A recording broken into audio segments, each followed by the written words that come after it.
سڵاتان لەبێ کاتتان باش بینەران لە ئەڤڕۆ ڕاستەوخۆ لەگەڵتانین لە کاتێکدا قەیرانەکانی هەرێمی کوردستان لە ئاسی سیاسی و ئابووری و یاساییدا درێژە دەچێشێت هەوڵی لایەنە سیاسیەکان و پرۆژەی ئیتلافی حکومڕان وەگەوەی دەبیندرێت بە بنبەست گەیشتووە لە گەیشتن بە چارەسەری ئەم دۆخە سیاسیە لە کاتێکدایە لە هەرێمی کوردستان هەزاران ڕێکخراوی کۆمەلگای مەدەنی کار دەکەن. ڕۆڵی ئەوان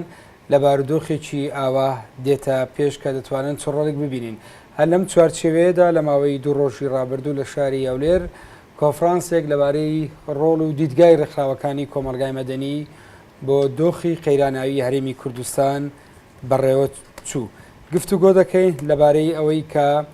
لە کاتێکدا سیاسیەکان بە بنبەست گەیشتن لە ڕۆڵی ڕێکخراوەکانی کۆمەلگای مەدەنی چییە و ئەوان دەتوانن چی بکەن. ڕێکخراوەکان توانیوانە لە دەرەوەی پرۆژە دیاریکراوەکانیان ڕۆڵیان ئەبێ لە فەزای گشتی و لە فشار دروستکردنە سەر سیاسیەکان و حکومداران. گفتوگۆی ئەم تەوەرە لەگەڵ میوانانم ئاواد محەممەد ڕێخەری فیدراسیۆنی ڕێکخراوەکانی کۆمەڵی مەدەنی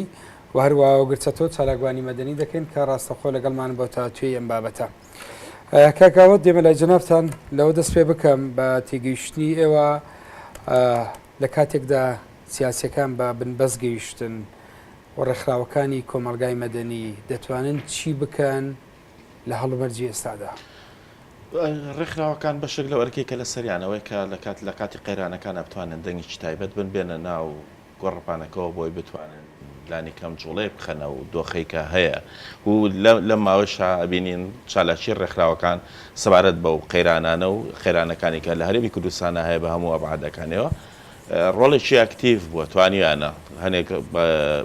دەستپێشخەریان هەبێت لەو کارانە. ئێمە کوفتراسیۆن دەستپێشخەریەکمان هەبوو لەسەرەوەی چۆن بتوانین لەگەڵ پارتە سیاسەکان سەرجەم پارتە سیاسەکان هەر پێنج لایەنە سیاسی سەرچەکەی ناو پەرلەمان و دەسەڵات کۆبوونەوە ئەنجام بین لەوەی کە ئایا تا چەند ئامادەیان تیا لەگەڵێکا دانووسانکەن و تەنانەت پەیپەرێکی چارەسەری قەیرانەکانیشمان ئامادە کردو کە ئامانە بە لایەنە سیاسەکان بۆ گفتوگۆکردن بۆ بینیشتان لە دوو ڕۆژی ڕابردووە لە شاری هەولێر کۆنفرانسێک سەبارەت بە چارەسەری ڕۆڵی ڕێکخراوەکان لە چارەسەری قەیرانەکان ئەساس کرا کە پێم وایمانە بۆ خۆیان هەنگاوی پۆزەتیڤن لەو بوارەیە واکرێت لێرەوە جاریشکە خوێنەوەیشتر بۆ کاری ڕێکخراوەکان کەین کە چۆن ئەتوانێت بەشدار بێ لە داڕشتنی سیاست و لە چارەسەرکردنی قەیرانەکانە. ئەگەر چی ئەم بە هەوڵانە بە پێی ئەتوانین بڵێن وەکو خواست وەک بە پێی خواستی ڕێکخراوەکانین بە پێی خواستی کۆمەڵگانین بەڵام توانین بڵێن وەکو هەنگاوێکی سەرەتا یەکێک لەو لە پێشترە زانێمە ڕێکخراوەکان کەمتر بەشداری لەم بوارانە کردووە مای چەکە لەو ئەنگاوانی کەوا ئاکات ڕێکخراوەکان بە شێوازێکی جدر لە ئایدەیە کار لەسەرەوە مەسەلەیەکان و پێم وایە ئەو قەیرانانەی ساڕ ڕووی لە هەرێمی کوردستانە بەرپرسیارەتی هەر هەموومانە کە بەشداری تێدا بەرپرسیارەتەکە بە تەحتیت زۆرە بەرپرسیارەتیەکە و بەپێی ئەم باڵێنەوەی ئێستا هەیە توانراوە ڕێکخراوەکان ئەدای و بەرپرسیارەتیە بکەن دەگەڕێمەات بە وەڵامی پرسیارە کاکوگە لە کاتی هەڵومەرجێکی ئاوا لە هەرێمی کوردستانە ئێمە ئەزمموی وڵاتان چیمان پێ دەڵێن لەبارەی ڕێکخراوەکانی کۆمەلگای مەدەنی و مامەڵەیان لەگەڵ دۆخی قەیراناوی هاوشێوەی هەرێمیان نزیک لە هەرێم. زۆر سوپاس. پێم وایە لە بەشێک لە ئەزمموی کاری مەدەنی وڵاتان مۆدل و شێوازی جیاواز هەیە کە ڕێکخراوەکانی کۆمەڵی مەدەنی ئەرکڕۆڵیان جێڕابێ لە چارەسەرکردنی قەیران لەگەڵ ئەوەیش کە دەبێ دان بۆ دابنین لە هەرێمی کوردستان بەهۆی ناکامڵی تەنشئەی سیاسی قەیرانەکان قوڵترە لەوەی کە لە هەندێک تەجاروب هەیە و هەرێمی کوردستان خصوصیەتی هەیە لە قەیران ئەوەی دیقەت بدەین قەیرانەکە سیاسیە لە دەستپێکدا تەحویل بووە بۆ قەیرانێکی موئەسەسی دامەزراوە پەچکەوتووە بەوەش قەیرانی یاساییش دروست بووە کێشەمان هەیە ئەو دامەزراوە یاسا دەردەکا وەستاوە ئەمە پەلی کێشاوەتەوەی کە قەیرانێکی ئابووری اینجا قەیرانی چاکسازی قەیرانی بەیەکەوەژیان بەواتایتر ئەم هەمەلایانی بوونەی قەیران ممکنە ئەرکەکەی قورستر کردێ لەسەر کۆمەڵی مەدەنی بەڵام لە چ ڕوویەکەوە هەندێک زار دەوترێ ڕەنگە بوارێک بێ بۆ ئەوەی یعنی گۆڕەپانێک دروستبی زەرورەتی کاری ڕێکخراوەیی زیاتر بکە یان ڕایشتریشی ڕەنگە بە پێچوانەکەی بڵێ ڕەنگە دەرگاکانی سەرکاری مەدەنیشدا بخرێتەوە. من پێم وایە لە بەرتەسکردنەوەی فەزای دیموکراسی کار ڕێکخراوی زەحمەتتر دەبێت و بەدیهەیە و ئەوەی لە کوردستانیش گوزەر دەکا بەشێکی پەیوەندی بە قەیرانی دیموکراسیش هەیە. مەسەلەن ئێمە هەمومان دەزانین لە دوتوێ ئەو ملبەملانەیە دەستگای ڕاگەاندن کەوتۆتە بەر شاڵا و دەرکردن ڕێکخراوی مەدەنی دەرگاکەی داخراوە کاتێک دەبینن دەبێتە فشار و ڕۆڵ دەبینێ فشارێکی نامەنهەجی ناڕەسمی زۆر ناشایستە لە بەرامبەر هەموو چالاکوانان دەکرێت تەشیر پێکردنیان من پێم وایوانە هەمووی مۆزەهە ینی لە خۆڕانیە ئیسا بە دامەزراوەکانیان حتا جۆرێک لە فشار ممکنە بەکار بێ ئەگەر چی بە زەقی بەکارنا چکە هێز و فشاری لایەنە مەدەنیەکانیش بەو ئاستە نەبووە کە ئیتر بەدەسەڵاتی کوردی بڵێ لە 25 ساڵی کاری سیاسیتان فەشەلتان کردووە. باش ئەزمونێکی باشتان بۆ کۆمەڵانی خەڵکی کوردستان نەهێناوە. لە بەشداریەکانی ئەم کۆفرانسەی دوو ڕۆژە لاولێر بەسترا لە نوێنەری ڕێکخراو نێودەوڵەتیەکان باسییانەوە کرد کە لە دۆخی قەیرانی سیاسی هەرێمی کوردستانە کاتێ سیاسیەکان بە بنبەست دەگەن و ناتوانن چارەسەری کێشەکان بکەن بەهۆی ئەوەی کە تموحیانەیە هەمووی بۆ دەسەڵاتە بەڵام ڕێکخراوەکان بە پێچەوانەوە تموحی گەیشتن بە دەسەڵاتیان نیە دەتوانن ڕۆڵی کاراتر ببینن. ئەگەر ئەمە بیندراوە ئابابین پیاوانە کاریەک بکەین جەناب باس لە ئەزمون کرد بین ئەزمموی وڵات تونس وەرگین کە سیاسیەکان گەیشتە بنبەست لەوەی دەستورێکی هاوبەش ڕێک بکەون لەسەری لەوەی بەرەو حکوومەتێکی نوێ بچن اختیالات دەستی پێکرد کۆمەڵە کەس اختیال کرا ڕێکخراوەکانی مەدەنی کاراتر و مەدانی تر و ئەوان بوونە هێزی پێنج هەرجایزەی نۆبلیشیان وەرگرت 5 دامەزراوی ڕئیسی مەدەنی بوونە هۆی ئەوەی هەموو هێزە سیاسەکان ناچارکەن طبعاً بە پشتگیری جەماوەر و خەڵک کە بێن هەم دەستور هەم حکوومەتی نوێ هەم انتخابات هەموو ئەوانە بکەن کە هەیە وەلازا لەو فشارە بەردەوام بەڵام لەبیرت نەچێ گرنگترین هێز لە تونس کە ڕۆڵی بینوی سندیکای کرێکارانە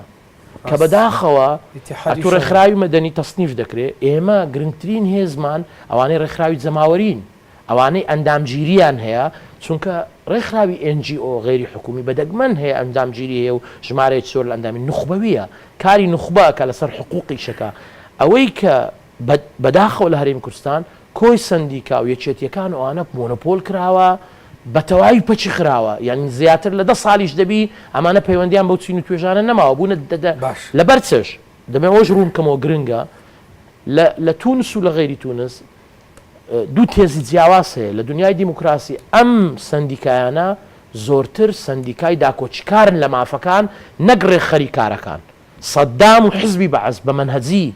ئەم سیستەمە ئەم مۆدێلی وەرگرت کە ئەم سندیکایانە ببنە نازم لە بۆ عەمەلیش نەک زەمان لە بۆ حقوق وای لە هاتێدی هێدی کاکە هیوا کاڵ بوونەوە لەوەی کە داکۆچیکار بن و لە مەیدان بن ئێستا سندیکاکرێکان هەوێی دەردەینی لە سەیتەرەکان ڕادەوەستی بزانی کەسەکە پسوولەی بڕیە وەک پۆلیسیان لاتیە یعنی تحویل بوون بوونەتە دامەزراوەی ڕسمی لە هەرێمی کوردستانیش تا ئەو قەیرانی دارایی هەمویان میزانیان وەرەگرت بە نەتیجە حکوومەت دادەنیشت چێمەگیر بگەڕێمەوە پرسیارێکی هەر لەم بارە لەسەر مەسەلەی پەیوەندی ئێوە ڕێکخراوەکانی کۆمەلگای مەدەنی لەگەڵ سندیکاکان و بەشداریان تەنانەتەوەی تێبینی دەکرێت لەو کۆڕ و سیمینارانی کە پەیوەندی بە بیرکردنەوەی ڕێکخراوەکانەیە بۆ معالەجەکردنی ئەم دۆخە سندیکاتیە غیابە وەکاری هاوبەش نابینرێت بگووری بەس ئەوە لەوەی نەچین پاس بدەین لەبەرچی لەبەرەوەی ئێستا ئێمە کاری ڕێکخراوی مەدەنی دەکەین بۆی بمانەوە لەگە سندیقە بگەین دەبێت لەگە مەکتەبی کاری جەماوەری حیزبەکان قسە بکەین چونکە ئەوان خوا ناتوانن هیچ بڕیارە بدەن دەبێت کاری جەماوەری حیزبەکان پێیان بڵێ ئەمە بکەن یا مەکەن اینجا هەندی ئەزمموی بچکۆلانە هەیە بەڵام پێم وایە ئەویش حیزبی لە دەگەڕێمەوە لەبارەی پێگەی ڕێکخراوەکان لە فەزای گشتی بەم تێگەیشتنە بێ ئەم پێگەیە علاماتی پرسیاری لەسەر دەبێت کاگاوت باس لەوە کرا کە پرسیاری ئەوم کرد کە بە تەحدید پێ دوایە دەبێت ئەمڕۆڵە چی بێ ڕۆڵی ڕێکخراوەکان بە تایبەتی وەکو لەو هەرمەلجێسا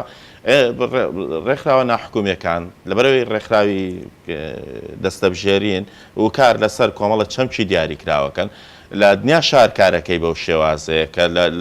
لە بواری زۆر دیاریکراوە کارەکە ئەو ناتوانێت زۆر جار شەقام جوڵێنە ئەوەی کە ئێستا ڕێکخراوەکان ئەنجۆکان لە هەرێمی کوردستانە پێڵەسن ئەو ڕۆڵەیە کە وایە سندیکاکان بە تایبەتی ئەو سندیکانی کە ئەندامێکی ژمارەی زۆر ئەندامیانە سندیکای کرێکارانی شێتی مامۆستایان شێتی فەرمانبەران کەمانە ژمارەیەکی زۆر ئەندامیانێ لە کاتێکا ئەگەر بێت بێن سەر قەیرانەکە ئەم ڕۆڵ نەبینە پەیوەندی بە کەمی ئەندامەوە هەیە نە پێوەندی بە یەک شتیکەش بەشێکی پەیوەندی بۆیە بەڵام بەشێکی پەیوەندی بۆ تازایی نوێبوونی ئەزمموی کاری ڕێکخراوەی ئەنجوێ لەم ناوچانە ینی تۆ مێژوەیەکی درێژی نییە ئەم ڕێکخراوانە هێشتا تەنانەت لەسەر ڕوئیا لەسەر تێڕوانینی خۆی لەسەر فەلسەفەی خۆی بۆ کۆمەلگا بۆ ئیشکردن لەسەر کۆمەلگا ڕۆشن نییە ئەمانە هەر هەمووی پێویستی بە کاتەیە پێویستی بە درێژبوونەوە حاڵتانێ بۆیە مەسەلەن ئەبینی تەنانەت بەواقعی تەماشایکەین لە پێش ڕوخانی سەدام حوسێنەوە ئەو بینی ڕێکخراوەکان تەنها کاری پێشکەشکردنی خزمەت گوزاریانەکەن ینی زۆر کەم قسەیان لەسەر مەسایلی سیاسی و کاری سیاسی و سیاسەتی کۆمەڵایەتیە کرد لێرەوە لە بەم تاریخەکە بەم مێژوەکەمە تۆ ناتوانانی مەسەلەن وەکو سندیکایکی کرێکاری کە مێژوەیەکی دوور و درێژەیە بە تایبەتی لە عێراقا بێت ئەنجۆکانیش بە هەمان پێوە بەڵام ئەگەر ئێستا تەماشایکەی ئەو ڕۆڵی ئێستا ڕێکخراوە ناحکومیەکان لەم بوارە بە تایبەتی دوای سەرهەڵدانی ئەو هەموو قەیرانایی کە لە هەرێمی کوردستانە و لە هەمیان زەقتر بە ئەو بنبەستە سیاسی لە هەرێمی کوردستانە هەیە ڕێکخراوەکان هەستیان بەوە کرد کە تر پێویستە بجوڵێن و کارێ بکەن بتوانن بەشداریەکەن لەم قەیرانە مەرجنیە ئەم کار ئەگەر ڕێگەم بێ مەرجنیە مەسەلەن ئەم کارە بگاتە دەرئەنجامێک کە هەومان با بڵین ڕێکخراوەکان ئەسایەک سحریان پێ بتوان چارەسەری کێشەکە بکەن بەڵام لانی کەم ئەکرێت ئەم گۆمەوەستاوەی کە هەیە ئەم بنبەستەی هەیە لانی کەم جۆرێک جوڵەی تێبکەوێ هەستکرێت دەنگێکی تر هەیە لە دەروی پارتە سیاسەکان گەشتێتە قەناعەتی کە ناتوان لەگەڵ پارتە سیاسیەکان پەرلەمان پەک دەخان یاساکان پەک دەخان و ناتوان ئیدارەی قەیرانەکان بدەن ئەوەی ئێستا هەیە ڕێکخراو هەرسی مەشادەکە دەکا یعنی ئەو هەموو فەراغە و بوارانە دروست بووە لە کوردستانە بۆ ئەوەی ڕێکخراوەکان و خەڵکی بتوانێت ڕۆڵ دەبینی بەڵام ئەوەی دەبیندرێت لە چوارچێوەی چەند کۆبنەوەیەک و کۆنفرانسێک و ئەندێزار پێکێنانی دەستە تێپەڕی نەکردو هەوڵەکان تۆ بەرمونە لە ئەنجوەیەک تۆتە لەوە زیاتر مەسەڵەن چی داوای لێ ئەەکەی لە کاتێکا قەبارەی کۆمەڵایەتی خۆی لەمەنە تێپەڕ ناکاوە کە باسمان لە کاری ڕێکخراوێکی دوو من کاتێک گەم نەکردن بە مەسوولیەتەوە خۆ پەیوەندی ئەستان یەکێک لەو بەرپرسیارەتانی کە خسوێتە سەر شانی خۆی بەرپرسیارەتێکی قورسە بۆ نمونە ئامادەکردنی پەیپەرێک بۆ چارەسەری قەیرانی سیاسی لە هەرێمی کوردستانە ئەمە بۆ خۆی چەکە لەو کارانەی کە ئەکرا پێشتر حیزبە سیاسەکان پێێستانای بەڵام سەرەکەی ئەنجۆکان هەستان بەم کارە و لەم کۆنفرانسەی ئەم دوو ڕۆژەشی کە لە شاری هەولێر بەسرا 5 پەیپەریکەت ئامادەکراوە بۆ چارەسەرکردنی قەیرانی سیاسی قەیرانی یاسایی حتا قەیرانی کەرتی تایبەت کە هیچەکە لە مشکلە هەرە گەورەکانی وڵاتە لەگەڵ قەیرانی ئابووری لە هەرێمی کوردستانە گرفتەکە کاگاوە دەگەڕێمەوە لەبارەوەی پرسیارەوە بکەم گرفتەکە لە کوردستان ئەوەی هەیە ئەم قەیرانانە غیابی پەیپەر و پرۆژە ئەم بابەتانەیە یان غیابی فشارە کە هێزە سیاسیەکان پاڵیان داوەتەوە قەیرانەکەش بەردەوامە دەگەڕێمە وڵات وەڵامی پرسیارە پێشتر پرسیارەوەم لە کاکۆگر کردبوو لەبارەی ئەوەی جەنابەت باسەکەی لەسەر لاوازی ڕێکخراوەکانی کۆمەلگای مەدەنی و سندیکاکان و دەزوەردانی حزب و لەم لاوە داخستنی بارەگا دەوترێ هەزاران ڕێکخراوی کۆمەلگای مەدەنی هەیە یاسایەکی گرینگکەیە کۆمەڵێک شت باسەکەی بەڵام ئەوەی جەنابەت باسەکەی یعنی ئەم فەزایی کە کاری ڕێکخراوی تیاکرێ فەزایەکە کە علاماتی پرسیاری لەسرە دەبێ ینی دوانمان لەسەر ئەوە خلافمان نەبێ کە ڕێکخراوەکانی کۆمەڵی مەدەنی بەو کارانەی کە ئێستا پێی هەڵدەستن تا ئاستێکی زۆر لازال دەسەڵاتی سیاسی پێی قوبوڵە و پێشی باش بۆ نمونە ڕێکخراوەکانی مەدەنی باشترین ڕۆڵیان لە هاوکاری پەنابەران و ئاوارە و ئەوانە بینیوە دەسەڵات پێی خۆشە ڕێکخراوەکانی مەدەنی کە پرۆسەی هۆشیاری لە دەیان بواردا جێبەجێ دەکەن ممکنە پێی خۆش بێ یعنی تا ئێستا ڕێکخراوەکان ئەویان کردو کە دەسەڵات پێی خۆشە بەواتای ئەوەی کە ڕێکخراوەکان کۆمەڵک مەهامیان هەیە ئەوەی کە کاک ئاوات باسی کرد مەهامی پێشکەشکردنی خزمەت گوزاریە مەهامی فشاری هەیە مەهامی بوونی پردی هەیە مەهامی ئەوەی هەیە کە داکۆچی لە دیموکراسی و پانتاییەکانی تر بکە ئەم مەهامانەی ئەگەر دیقەت بدەین لە ناو یعنی لە ڕۆژهەڵاتی ناوەڕاستیش کەم پێم وایە لە 2000ەکانەوە لە وڵاتانی پێشکەوتوو ئەم ڕۆڵە هەبوو بە شێک لەم منطقەیە سەرهەڵدانێکی نوێ ئەویش مهامەکەی چۆتە قالبی ئیستیدام ڕێکخراوەکانی مەدەنی لە میسر لە کۆمەڵک شوێن بەرەو ڕووی دەسەڵات بوونەوەی کە ڕۆڵی تازە بجێڕن لە ملبەملانێ سیاسیە لەو کاتانی کە ببن بەس دەگەن ئەوەی کە لە کوردستان هەیە کاکە هیوە بڵین ڕێکخراوەکان تا ئێستا ئەویان کردو بە دڵنیایی ئەگەر ڕێکخراوەکان وت و پێگەیان بگاتە ئاستی ئەوەی کە فشارەکە ئەوەندە فراوان بێ لەسەر کە بۆ نمونە بەشێک لەو بەرژەوەندی تەسکانەی کە حیزبی سیاسی لە وڵاتە تەخشان و پەخشانی پێدەکا و گوێ ناداتە هیچ بنەمایەک ببتت فشار بەڵێ هێرشی بۆ دەبا چکە خۆ هەمومان بە چای خۆمان دەبینین خۆ بەرلەمان ینی مؤسسەی باوچ کەس نییە خوێنی هەموو ئەو شەهیدانەیەکە هەیە بە بڕیار ڕادەگیرێ واتە ڕێکخراوی مەدەنی چییە خۆ ڕای دەگرن دەیگرن فڕای دەدەن بە نەتیجە بە بۆچوونی من وایە بەڵێ ئەوەی کە لە ئێستا گوزۆر دەکا قوبول کراوە اینجا بین یەک ڕێگامان هەیە ئەوەی کە ینی مەبەستە ئەوەی کاگە ئاواتی بەس حەز ناکە ئەمە تەورید بێ کاکۆگەر لە هەموو وڵاتان تەنانە خەتەگەل لێگە ڕاگەوای من تەواو لە وڵاتانی مەدەنیش تێکۆشان یعنی لە بەرامبەر ئەوە قوربانی و دروستە دروست ئێستا دەتوێ هەمومان بگیرین بەسەر چاو دەچینە سزنیش بەڵام ئەگە لێگە ڕابە بیرۆکەکەم تاو دەکەم قەیرانێک لە کوردستان هەیە پاشخانێکی قوڵی هەیە ئەمڕۆ نییە ئەمە 30 ساڵە پارتی وێچێتی من لە بەملیەک دەنێن معامرە لێگەکەن لەگەر دەورەتی قلیمی پێک دێن شەڕەکەن براکو ژیان کردو هەزاران کەس بۆتە قوربانی گەڕاونەتەوە ئەنواع بەرەیان دروست کردی ئەم بەملانەی درێژەی هەیە اینجا بە قەرارێک و بە قسەیەک بێشک هێزی خەڵک گەورەترین هێزە بەڵام ئەو خەڵکە دەبێت تەنزیم بکرێت دەبێت ئاڕاستە بکرێت و مەسەلەکەش بەس لەوەی نییە بە سەراحەت بین بڵین چکە من دڵنیام لە ناو پارتی وێچێتیش کۆمەڵ خەڵکی ناڕازی و نیگەرانە بەم باردۆخە یعنی وەنی هەموو یەک کوت لەبێ و هەمووی پێی وابێ ئیلا دەبێ بەرەو شەڕ بچین بە بۆ چوونی من ئەوەی کە کاک ئاواتیش باسی کرد ئێمەمانان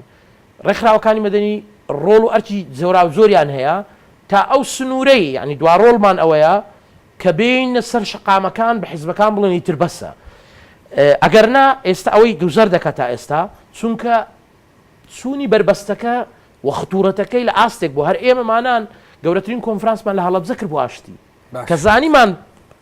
ئێستا ئاراستەکە بەرەو ئەوەیە کە بە هێزی چەکداری ملبەملانەکانێک لا دەبتەوە هاتین ڕێکخراوەکانی مەدەنی بوونە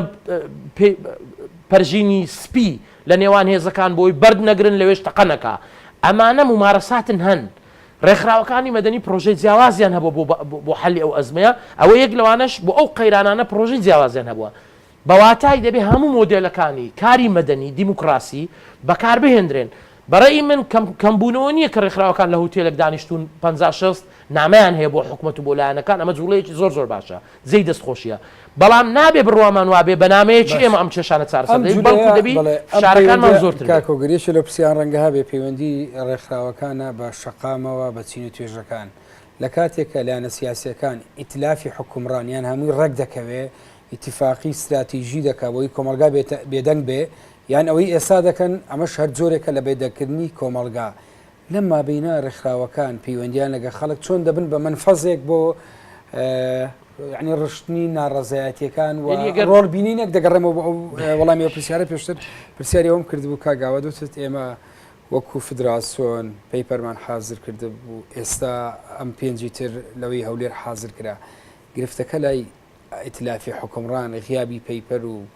بەرنامەجە یان غیابی فشارە لەسەر ئەوان کە بەم شێوەیە پاڵ بدەنەوە ئەگەر بمێ ورتر قسە لەسەرەوە مەسەلێ بکەم جارێ یەکێک لە گرفتەکانی کۆمەلگای ئەمەوە کە تاکو ئێستا کەمتر پەنا بۆ نووسینە بات پەنا بۆ دیکۆمنتە بە و تەنانەت کە پەنا بۆ پرۆژە بە ئەگەر سەیری حتا دانووسانی حیزبە سیاسەکان کەی لە نێوانێکتە ئەوەنەی دانووسانەکانیان شەفەهیە ئەوەنە بە دیکۆمنتکردن نییە ئەنی چۆ سەیری کە بۆ نمونە لە مفاوزاتی هەرێمی کوردستان لەگەڵ مەرکەزا لەگەڵ ناوەندا لە بەغا دانیشتن لەسەر مێزی گفتوگۆ لەسەر مێزەکە ڕێکەوەن بەبێ ئەوەی هیچ شتێکی ئیمزا بکرێ ئەمانە کێشەی گەورەن تۆ لەمەوەدا پێویستت بۆیە بۆ ئەوەی بیسەلمێنی کە تۆ چار لە قەیرانێکە بەشداریت کردو پێویستە بە دیکۆمنتێک بیسەلمێنی کە تۆ ئەمەتێ بەڵێ بەشێک لەو حاڵتانی کە هەیە پێوەستە بە نەبوونی پرۆژە پێوەستە نەبوونی بە پایپەرێک کە بتوانێت ڕێگا چارە بۆ قەیرانەکان دانێ بەشێکی کەشی ئەگەڕێتەوە بۆ ئەو ڕوئایەی ئەو فەلسەفەی کە ڕێکخراوەکان هەڵیان گرتووە کە بچ بە شێوەیەکی سیستماتیک بیانێ چارەسەری کێشەکان کە نەک بە شێوەیەکی کاتی بۆ نمونە نان برینە کە ساڕێژکەن وای لێ بکەن لە ئێستا ئازاری نەبێ بەڵام لە ئایندا جارێک کە هەڵاتەوە ئەو بە تێڕوانینی ئەوەی کە لە ناو ڕێکخراوەکان ناوێ بە استراتیژێکی دوورخایەن ئیش لەسەر ئەمە بکات بتوانێت کێشەکە بۆ مەودایەکی زۆر دوورێژخایەن چارەسەر کا جارێک کە نەگەڕێنەوە بۆ خاڵی سفر پێتان وایە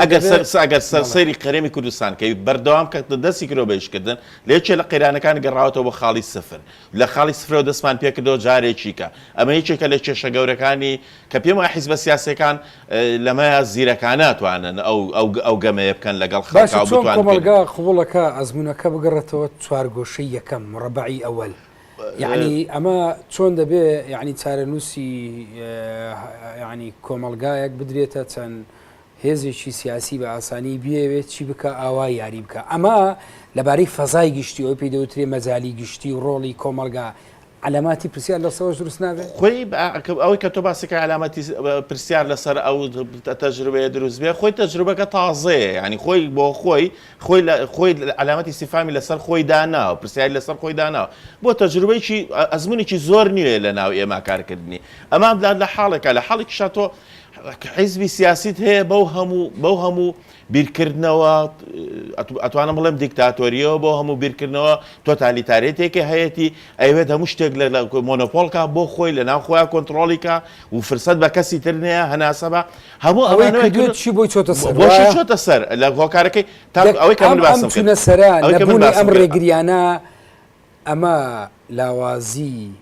کۆمەلگای مەدەنی لاوازی کۆمەلگا نییە بەگشتی لە بەرامبەر دەسەڵاتە ئەو کاری لاوازەکە گەڕێتەوە بۆچی لەوانەیە قسەکەی تۆ بە دیوێکیان ڕاز بێ هۆکاری لاوازەکە گەڕێتەوە بۆی کە تاکو ئێستاوی کە باسم کرد ئێمە لەسەر پرۆژە لەسەر چارەسەرکردنی کێشەکان بە شێوەیەکی استراتیژی بەرنامەیەکی استراتیژی دوورخایەن کە هیچ کارمان نەکردووە حیزبی سیاسی لای ئێمە تاکو ئێستا لەسەر عاتیفە لەسەر ڕاکێشانی سۆزی دەوروبەرەکەی لەسەر ئەو جومگاستیارانەی کە مەسەلەن نتوانێت سۆزی منی پێڕابکێشێ یا منی پێ حراجکە لە هەنێ شوێنە بۆ نمونەیەکێک لەو شتانە کە حیزبی سیاسی پەنای بووە باق خوێنی شەهیدانە بەچێک لەو شتانە هێزی پێشمەرگەیە شەڕکردنی ئێمە لەگەڵ هێزێکی تیرۆریستی ڕەشی جیهانیە ئەنی ئەمانە لە کاتێکا کەمە ئەرشی حکوومەتە کە جێبەجێیکە و دڵسۆز بێ بەرامبەر بەم حاڵتە ئەمیت ئەمە بە منە فرۆشێتەوە وتوانە عاتیفەی خەڵک لێرەوە ڕاکێشێ وا بکە لە مەهامی کارەکەی منکەوت حتا تۆ باست لە یەکێک لەو شتانی کە لەگەڵ هۆگرا باست کرد مەسەلەی ڕێکخراوەکانە کە بکەونە ژێر فراشەوە کاکە من ڕێکخراوانەیە لە هەرێمی کوردستانە داخراوە ڕێکخراوان هەیە دەرکراوە سنوورداش کراوەتەوە چالاکوانمان هەیە ژیراوە لە دەستگاکانی ئاسایشا گیراوە ینی ئەمانە هەر هەمووی بەڵگەن بۆ ئەوەی کە چالاکوانمان هەیە کار ئەکا دەیەوێت ئەو ڕوئای تەقلیدەی لە ناو کۆمەلگای دەستکاری بکە ئێوە لە بەرامبەر ئەوەی کە بەرەخراوەکان نەکریان ێستا دەبی من ناچارم پرسیارەکە بە زۆری شتر بکەم ئەگەر واستان لە مەجالە گشتیەکەش نابێ ئەگەر هاوڕێکتان خەریکی کارێک بێ کە پەیوەندی بە سیاستەوە بێیان نزیک بێ ڕوبڕووی ئەم دۆخە بێتەوە ئەوەی من ئاگدار بووم کە ئەوەی لە شاری هەولێر لە سلێمانی لە شوێنی تر ئەم ڕێکخراوەی کە دەرکرا بەڵام کۆمەلگای مەدەنی هیچ یعنی هەڵێستیا بوو ماڵی هەڵێستی نەبوو چکە من لەیەکی لە دیبیتەکان قسم لەسەر مەسەلەیە کردووە و هەڵێستی ڕێکخراوەکانیشمان بە ڕۆشنی خسوەتە ڕوح بە تایبەتی لەسەر گرتنیان هەموو جارێ ئەو کارەمان کردەوە کە چۆن بتوانین بەرگری لەو کەسانە پرسیارەکە لەوەیە یعنی بە زۆری شتر ئەم میکانزمی ئیشی پێکراوە تا ئێستا میکانزمێک نەبوو بتوانێت ئامانجەکە تحقیق بکە یعنی لە ئاسێک ڕاوەحی کردووە ماوەتەوە دەگەڕێمەوە بۆ ئەم خاڵە پەیوەندی باسی پەیوەندی نێوان ڕێکخراوەکان و کۆمەلگامان کرد یعنی هێزە سیاسیەکان بەم شێوازە ڕێک دەکەون و قوبوڵی هیچ ناکەن کۆمەلگاش دەبێت سەیریان بکە مجتەمەعی مەدەنی لێرە دەبێت چۆن علاقەی لەگەڵ کۆمەلگا ڕێک بخاتەوە وڵا بازارێ لە پێشداوە بڵێم خواب کە ئەوان پێک بێن گرفت لەوە نییە ئەوە خۆ ئەوان پێک نایەن یعنی ئەگەر بێدەنجی لە پێکاتنی ئەوان دروست دەبێت پێم وایە ئەوە باشە پێک بێن ینی هەر شەڕ نەکەن سنوور ئیدارەیی دروست نەکەن نەمان هێنەوە مڕۆبعی ئەوە لەمە باشە لەگەڵ ئەوەش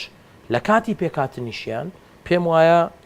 دەبێت تێکۆشان بەردەوام بێ هیچ گومان تێدا نێ بەڵام ئاراستەکەی دەگۆڕێ بەواتای ئەوەی ئەگەر دیقەت بدەین لە ئێستادا کە کرۆچی ملبەملانێ دەگاتە ئەوەی هەمومان مەترسیمان هەبی کە هیچ دوور نییە ئەگەر کێشەی داعشمان نەبا ئێستا پارتیۆچیتی بجارێککە شەڕ هەڵگیرێتەوە هیچ دوور نییە ونمونە هەیە ینی ڕۆژانەم حاڵەتانە تهدید و هەڕەشە و گوڕەشە دەبینین باش یعنی ئەم هێزانە ئێستا خۆیان بوونەتە هەڕەشە بەسەر دیموکراسیەت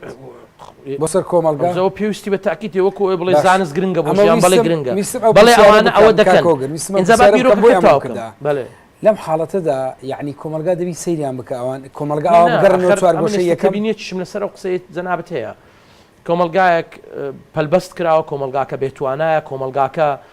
توانای ئەوەی نیە من پێم وایە دەگاتە سنووری کۆمەلگا ڕۆڵی گەورە دەبینێ و من بەڕاستی دەمەوێت ئەوە لەسەر ئەو شاشە بڵێم کۆمەلگای کوردستانی ئەوەی کە کاگاوات گوتی ئەم سۆز و عاتیفە ئەوانە 2000 بەبن بەس دەگا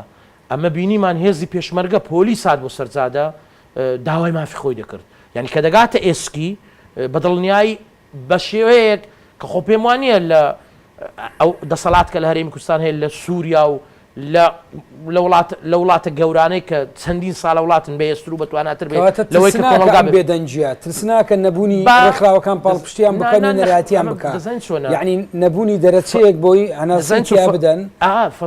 فەزایکی گشتی هەیە هێزی سیاسی تێیدا بمانەوێ نەمانەوێت پاوەرە و کایەکانی بەدەستە و جوڵەی کۆمەڵایەتی گەورە کاریگەر ئەمانن دەتوانن بیکەن باسمان کرد سندیکان بەستاوەتەوە ڕێکخراوی مەدەنی ڕێی نادەن کەرەستە و پێداویستەکانی بۆ دابین ناکەن خۆ لە هەوا نایە ئەمە نییە ئینجا ئەم فەزای گشتە ڕێکخراوی مەدەنیش تێدا ڕێکخراوی مەدەنیش ڕۆڵ دەجێڕی ئەو ڕۆڵەی نسبیە بۆ نمونەوەکو باسم کرد لەو بارودۆخە ئێستا هەمومان داوای ئاشتی دەکەین بەڵام کاتەگەوان پێک دێن بۆ نمونار پێنج حیزبەکە بەیەکەوە نەبوون ئێمە داوای حقوقمان دەکرێت کاتە دەما نای پێشەکاری لەسەر حقوقە بێ نابێ درێژە بە سیاسەتی پاوانخوازی و بە حیزبیکردنی دامەزراوەکان دەبێ هەمویان بێنە بنباڵی ئەوەی لەسەر کەفاعەت و توانابێ بۆیە خەبات دەگۆڕێ ئەوەی کە لە هەرێمی کوردستان هەیە بە بۆچوونی من لە ئێستادا جوڵەیەکی گشتی کۆمەڵاتی ناڕزایی دەربڕین بەزەوە نیە تۆ بەرد لە بینایە بگری ئێستا نیگەرانی ناڕزایی شۆفێری تەکسیەک مامۆستایەکی متەقاعد فەرمانبەرێک ئافرەتێکی ماڵ کە کارەباکەی لەسەر دەبڕێ نیگەرانە بەڕوونی ڕۆژانە دەڵێن ئەم پارە و سەروەتتان بۆ کوێ بردووە ئەم نەعەدالەتی ئەم هەموو کەناڵی میدیا ئەم هەموو قسەکەرە بەخۆ زۆرێکە لە فشارێکی توندە ئەمە مۆبەلیزە بکاتن یعنی ئەم بە دەرەجەی یەکەم ئەزمەکە سیاسی پێویستی بە حیزبی سیاسی هەیە بە حرەکەی سیاسی هەیە بۆیە من دەڵێم دڵنیاشم لە ماوەی داهاتوو جوڵەی سیاسی نوێ دروست دەبێت ئەگەر وەزعکەوا بمێنێ وەکو چۆن لە هەرێمی کوردستان لەناو حیزبی دەسەڵات جوڵەی سیاسی ئۆپۆزیسیۆن دروست بوو لێرەشدا جوڵەی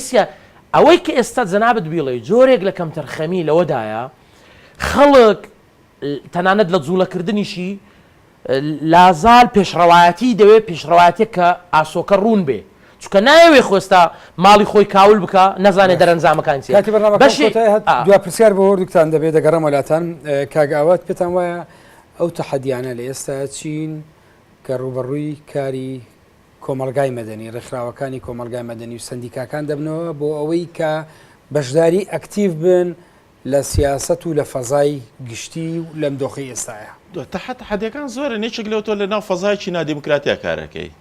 مۆداکانی ئازادیت بەردەستکە ئەمە چکە لەوەی ئەو سەر چاوانی کە تۆ پێویستە بۆ درێژەدان بەکاری ڕێکخراوی لە بەردەستان نیە ئەنی تەحەدیەکانی زۆرە ئەوەی کە مەسەڵەن هەنێ جار ڕێکخراوەکانەکە من هەنێ جار مستەڵەحێکی زۆر نەخوازرا بەکانێن لە بێعاری خۆیانە زۆر کار ئەکەن ئەمە یەکێکە لەو ئاگیناتۆ بێتە بەردەم تەحەدیەکان تەحەدی سیاسی دێت بربەستی ئابووریت هەیە بربەستی کۆمەڵاتیشت هەیە لە هەمان کاتە ئەینجا جگەلەوەی ئەو فەزا سیاسیە نادیموکراتی لە هەرێمی کوردستانە ئەمانە هەر هەمووی ڕێگرن لەبەر ئەوەی بتوانێت ڕێکخراوەکان بە شێوازێکی گوێری کاری ئەمە هەنجی نێوان خودی ڕێکخراوەکانیش بەشێک لەو ئەمە ئەوەی کە تۆ باسەکەی ئەمە چی دروستەکە فەزایی کە هەیە دروستێکات لە ماوەی ڕابردوو ئێوە فدراسیۆنتان دروست کرد لە هەولێر ڕێکخراوێکتر بە هەمان شێوە ناڕزایەتیەکانی خەڵک دروست بوو یعنی ئەمە لە فیدراسیۆن لە 2006ەوە هەین تازە نین ئێمە کار دروستە بێکاری بە گروپی دیاریکراویش بەڵام بەردەوامش کارمان کردووە و لە سەر دۆسێ گرنگەکانش کارمان کاکۆگرتێ گشتنیوە لە سەرمان پرسیار بۆی تەکمیلە بێ بۆی ئاوات من پێم وایە یەکەم بربەست لازال عقلیەتێک هەیە کە لە هەناوی سیستەمی دیکتاتۆری لەدایک بووە و درێژە بە کاروانی ئیشی دەدا